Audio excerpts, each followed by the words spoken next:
good afternoon. Ngayon, maghuhol ako sa collection ko sa mga perfume. Itong mga perfume na to, mga regalo, mga binibigay sa mga kaibigan ko, ganun. Wala akong binibili nito kasi mahal, kaya mga nare-receive ko lang na regalo yung mga perfume na to, kaya isimula na tayo. Ang una kong i-haul ito, Bulgari Rose Essential. Ito yung itsura niya. Matagal na to guys, pero ano na yun, iniipon ko lang yung mga collection na mga bote, kasi parang gustuhan ko lang pag nag-iipon, pero hindi ako gumagamit, pinagamit ko sa mga kapatid ko tsaka mama, kasi may sinusitis ako, masakit yung inom ko pag gumagamit ng perfume, kaya hindi ako gumagamit, sila yung gumagamit pa. Meron pa nga konti-konti. Yan, ganito yung packaging niya, parang gold, rose gold, ganyan. Pangalawa naman, ito ay Bulgari. Binigay pa rin ito sa kaibigan ko. Yan. Tapos tingnan ko lang kung Bulgari ba talaga yung laman. Iba ata yung laman nito, hindi yung ginamit ko lang ata yung ginamit ko lang ata yung meron pang Bulgari isa. Ito. Wala nang mga laman kasi ginagamit na yan. Yan, gusto. Tapos merong ito. Paul Smith Rose.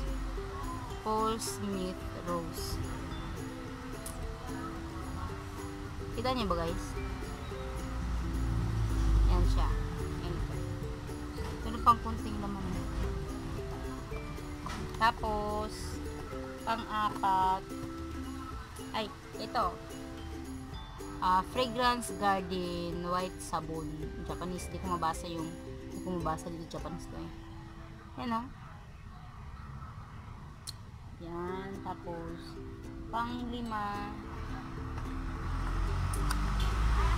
Cabotin Rose. Binigay pa rin sa, pasensya na ako sa guys, yung dito sa labas. Sa labas kasi ako, sa bintana na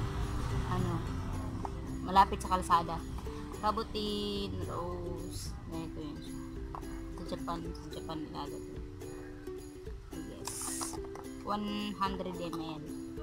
Ang ganda ng packaging. Ang ganda. Ang cute. Tapos may laman pa ko nila. Wow! Ito yung pinaka-favorite ko. Ang mabango.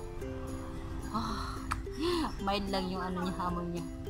Tapos pang-lima na to. Pang-lima? Pang-anim, Sea by Chloe. Ano to siya? Yan, kapatid ko yan. Ipasa mo to sa ha? Sa messenger mo? Oo, pwede rin pag sa Bluetooth sa susunod pag magkita ka. Sea by Chloe. Ito may laman pa Di ko gusto yung mga yung 36 months. Ano naman to? Made in France. Sa mga binibigay lang sa mga kaibigan ko. Tapos 1, 2, 3, 4, 5, 6. Yung pang pito na ata to. 1, 2, 3, 4, 5, 6. Ito yung patapos. Pang pito, Dolce Gabbana. Dolce Gabbana, hindi pa.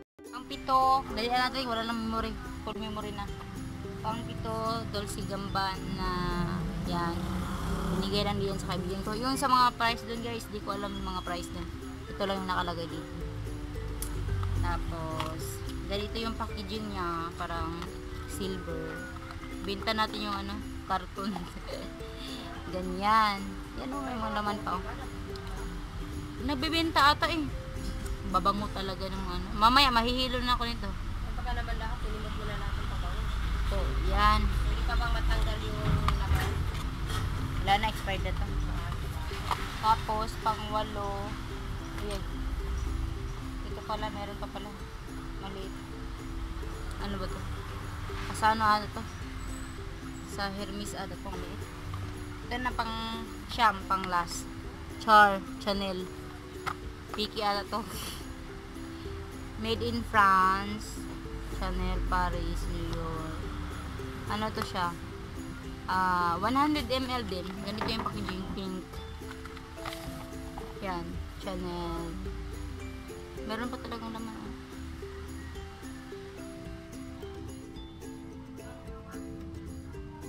Alam na. Mga expired na to siya, guys. That's all. Yan lang yung mga collection ko. Collection na din naman sa akin ng galing. Iniipon lang yung mga bote. That's all. Thank you for watching. Bye. Kapatid. Kapatid ko eh.